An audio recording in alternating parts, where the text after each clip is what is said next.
De 2007 a la fecha, los delitos violentos se han incrementado en todo el país. De acuerdo con un estudio elaborado por la organización México Evalúa, que fue presentado a principios de esta semana, en los últimos 4 años los homicidios dolosos crecieron 96%, el secuestro 188%, la extorsión creció en 101%, el robo con violencia en 47% y el robo de automóviles con violencia en 123%. Cabe señalar que el reporte destaca que todas las entidades del país experimentaron en este periodo incrementos en la incidencia de por lo menos en un delito. Y para platicar de la escalofriante foto que nos ofrece este reporte de México Evalúa, está con nosotros su directora general, Edna Jaime.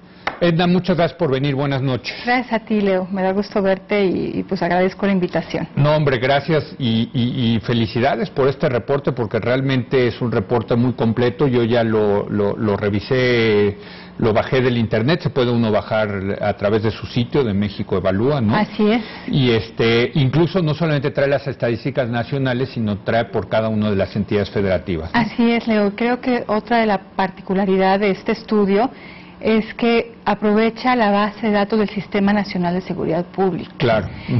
Son datos oficiales. Sí. Es la información que los estados, los ministerios públicos de los estados mandan al sistema, ¿no? Así es. Entonces, estamos evaluando el desempeño de los estados en materia de seguridad a partir de sus propias cifras. Ahora, Edna, yo al leer el reporte me quedé con la sensación, y dime si estoy equivocado, de que por lo menos por resultados, la guerra en contra del crimen organizado, pues no está funcionando. Mira, Leo, ya lo comentábamos en la ocasión anterior que platicábamos. Sí. Pues la tendencia a los delitos violentos, que son los que más afectan a la sociedad, que más daños colaterales generan, pues estamos viendo que pues, la tendencia sigue a la alza, ¿no? Sí. Hay algunos estados que nos siguen preocupando mucho. Los estados que han estado en crisis en los últimos años todavía ahora están en crisis. Sí, ¿no? sí, o sea, Chihuahua, Sinaloa, etcétera. Chihuahua, Sinaloa, Durango, ¿no? Morelos también está entre los estados con más delito violento, pero también vemos que hay como una especie de contagio. Otros estados que pues, presentaban una relativa calma, ahorita están presentando pues algunos ascensos notables en algunos delitos. Tenemos una gráfica, si quieres, ¿por qué no nos las platicas? Si nos pueden poner la gráfica 1 precisamente de los estados que son sorprendentes, ¿no? Mira, ahí la puedes ver, Edna. Aguascalientes, que era pues un estado tranquilísimo, ¿no? Sube en 13 posiciones, ¿no? Nuevo León, Colima y Tamaulipas, ¿no? Sí, hicimos un comparativo. Como la base de datos nos permite hacer análisis con información muy oportuna, cerramos en mayo de 2011, pues pudimos hacer una comparación 2010-2011 con el índice que generamos. Sí.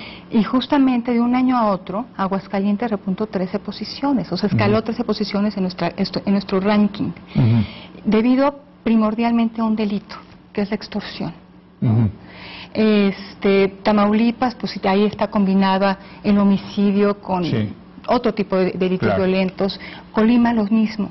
Entonces, sí nos preocupa porque esto de que la violencia está muy contenida en algunas regiones, pues ya no es tan cierto. Sí, se ha extendido la epidemia, digamos. Se ha extendido.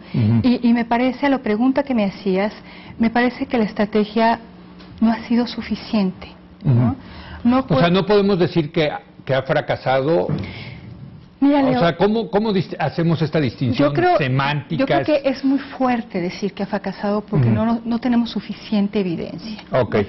O sea, sí hay por lo menos una coincidencia en el tiempo. Yo no me atrevería a decir que una correlación robusta, pero una coincidencia en el tiempo entre la presencia o el envío de refuerzos federales a las zonas de conflicto. Ahora hay que recordarlo, son los estados los que piden refuerzos federales al gobierno de Felipe Calderón. Pero sí hay una coincidencia en esa presencia y la escalada de la violencia. Pero es que eso es lo que me mete mucho ruido, bueno, y a muchos, ¿no? O sea, que digas, bueno, llegaron las fuerzas federales y crece la delincuencia con violencia, ¿no? Así es, Leo. Ahora, no tenemos el contrafactual. Claro. ¿Qué estaría sucediendo si la presencia federal no estuviera ahí?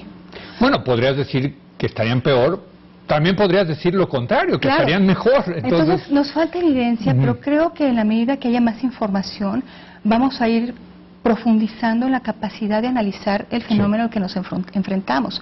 Me parece que no lo estamos entendiendo a cabalidad, ¿no? Sí nos queda claro que lo que estamos haciendo no es suficiente, ¿no? Que necesitamos la participación de los estados. Sí, claro. El gobierno federal, hablábamos también la ocasión pasada que charlamos, pues tiene una policía federal con 35,000 efectivos, que no se pueden hacer cargo de toda la ciudad, de la seguridad de cada rincón del país, ¿no? Entonces sí, un llamado muy enfático a que los gobiernos estatales también hagan su trabajo, ¿no?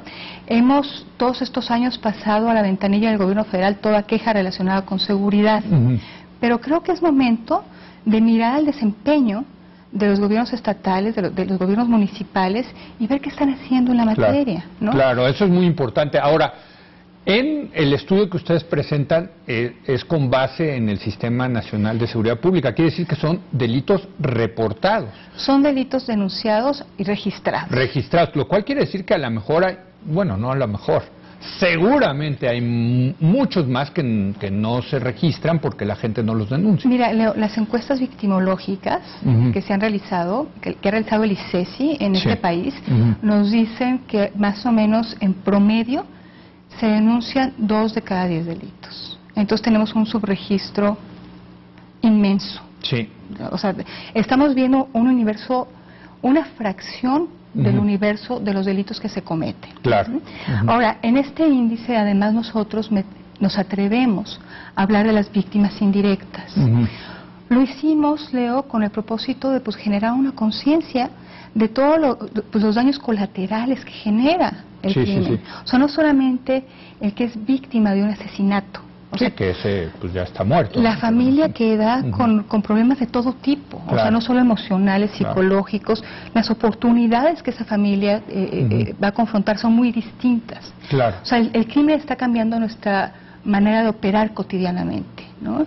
Y está generando costos profundos. Sí, en el caso del secuestro se dice, y creo que se dice bien, que no solamente se secuestra a un miembro de la familia, sino a la familia entera. Por supuesto. Digo, el lunes que presenté estos resultados me acompañó doña Isabel Miranda, Alejandro Martí, y pues es evidente que debemos de considerar en la dimensión del problema a las víctimas indirectas. Claro, totalmente. Por eso hicimos esta propuesta, ¿no? Lo que pusimos en la mesa del foro público es una propuesta de cómo dimensionarlo, con cifras oficiales que están actualizadas, que nos permitieron un análisis en el tiempo desde 1997, lo que fue bueno porque nos permitió salirnos de la coyuntura y ver qué pasaba antes, y bueno, un modelo de evaluación que nos permitirá de manera sistemática y continua estar viendo la evolución del delito. Ahora, es una foto, pero también es una película, y si nos pueden poner, de hecho, la gráfica que le pusimos, la número 4, para que la veamos, porque dicen, a ver, si agarramos los delitos durante el sexenio de Zedillo, en realidad es desde el 97, ¿no? Y le ponemos el número 1, o sea, a partir de ahí, ¿no? Puedes ver que, por ejemplo, en homicidio, pues bajó a .74 con Fox, pero ya subió con Candelón a .79. Así. Es decir, ahí estábamos peor en el sexenio de Zedillo. Había más violencia, había más muertos con Zedillo. Más muertos. De otro tipo. Era otra la naturaleza. Esa violencia tenía otra explicación. Pero sí. Había más muertos en aquel entonces. Sí.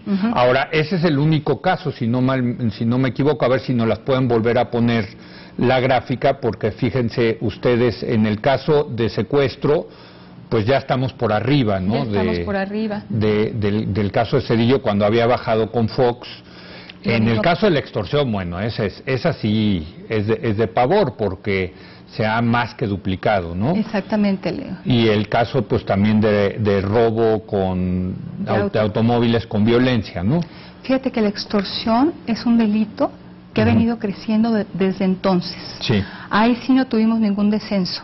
Ha venido creciendo desde entonces y me parece... O sea, creció con Fox y creció con Calderón. Exactamente. Y es un delito que se entiende poco y que yo creo que no se está atacando como se debiera, porque también se entiende poco, ¿no? Creo que los criminales ya hicieron la amenaza creíble de una consecuencia si uno no responde a una extorsión. Sí. Y como hablábamos del caso de Aguascalientes, Aguascalientes es un estado que en otros delitos mantiene más o menos pues, como sus promedios históricos o sus tendencias históricas, pero en extorsión Aguascalientes ya tiene un problemón, así como otros lugares del país. Entonces, mucha atención a ese delito. Mira, tenemos la gráfica 3, que es precisamente lo que ha ocurrido en Aguascalientes, si nos las pueden poner, y puedes ver cómo se ha incrementado pues prácticamente todos los delitos en Aguascalientes. Ahí está el tema de la extorsión, cómo durante pues el último sexenio, bueno, desde el sexenio de Reynoso y luego de Lozano, de los gobernadores estos, pues mira nada más cómo crece de manera desproporcionada, ¿no? Absolutamente fuera de control. Y son estados que por la vecindad son vulnerables, creo. Entonces, a mí me parece que contar con esta información sistemática, periódica, pues no solo nos sirve a los ciudadanos, sino a la propia autoridad. Ahí hay un foco prendido de alerta. O sea, ¿qué va a hacer Aguascalientes con la extorsión? Pues sí. ¿No? Bueno, y la verdad es que pensar que el gobierno federal va a componer el tema de la extorsión, pues es una utopía, ¿no? El gobierno federal no tiene esas capacidades. Mira, ¿no? La seguridad se construye a nivel de la localidad. Son las policías de proximidad, la policía del barrio. Claro. Ahí se construye, ahí se generan las condiciones de seguridad. Entonces, ¿queremos recuperar la paz? Y queremos recuperar la convivencia en armonía, pues hay que crear las condiciones de ese nivel de gobierno. Claro que tenemos un fenómeno de crimen organizado pues que nos está desafiando a las instituciones del Estado mexicano en todos los niveles, pero no olvidar que la seguridad es una cuestión local. Claro. ¿No? Y por eso me parece que el mensaje que ustedes están enviando es muy correcto, de que bueno, pues ahí está el tema y muy criticado el gobierno federal, pero ojo, los gobiernos estatales y locales tienen también que hacer por supuesto, o sea, fortalecer trabajo, sus ¿no? policías, lo que tiene que ver con el sistema de justicia penal, que nosotros en unas semanas más presentaremos un diagnóstico sobre el sistema de justicia penal. Tienen un reporte ahí, porque lo vi en el... Tenemos un reporte del año pasado, pero vamos a sacar el actualizado de este año. Pero las políticas de prevención, esas corresponden a... Claro. Pues el municipio, el estado, la colonia. O sea, hasta ese nivel de desagregación. Sí, o sea, no le podemos aquí cargar más la cuenta al gobierno federal, ¿no? ¿Qué hacen con sus jóvenes? ¿Cómo están sus sistemas de salud? ¿Qué oportunidades están generando en los estados? Ya nos dimos cuenta que el tema de la seguridad involucra es multifactorial. Claro. Y pues tendremos que atenderlo en todos esos frentes. ¿Y hay algún estado que le haya ido bien? Pues sí tenemos algunos estados, Leo, que de un año a otro mejoraron. Te voy a decir, sí están en las tablas esas. Sí están en las tablas. Mira, pues a Jalisco mejoró de un año para otro. ¿No? Si vemos ya un poquito más de largo plazo, pues podemos ver que el Distrito Federal trae una buena tendencia de reducción de delitos. O sea, por ejemplo, comparado con el gobierno de Espinosa, pues sí es una ciudad menos peligrosa, ¿no? Sí, no, bueno, y uno se da cuenta, ¿no? Ahora que viaja por la República, pues resulta que ya no nos se burlan de nosotros los chilangos por la inseguridad que se vive en el Distrito Federal, ¿no? Y yo creo que poder hacer un análisis más profundo sobre estos estados que tienen alguna indicación de que están mejorando, nos va a ayudar. Claro. Porque nos va a ayudar a entender cosas, Leo. ¿Cómo han recibido los estados este informe? Mira, he recibido llamadas para aclarar el tema metodológico, ¿no? Yo me he ofrecido a visitarlos y a explicarles paso a paso cómo construimos este índice, ¿no? Como todo modelo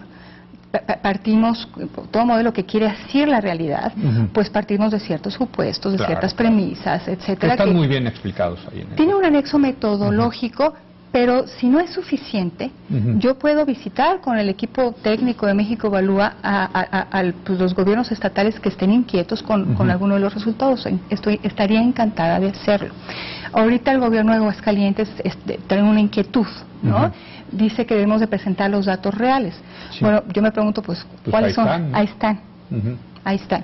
Es que, ¿sabes qué? Aquí puede haber algo muy perverso, Edna, que es, mejor lo subreportamos para que luego no venga México Evalúa a decirnos que... ¿Sabes que nos preocupa muchísimo? Sí.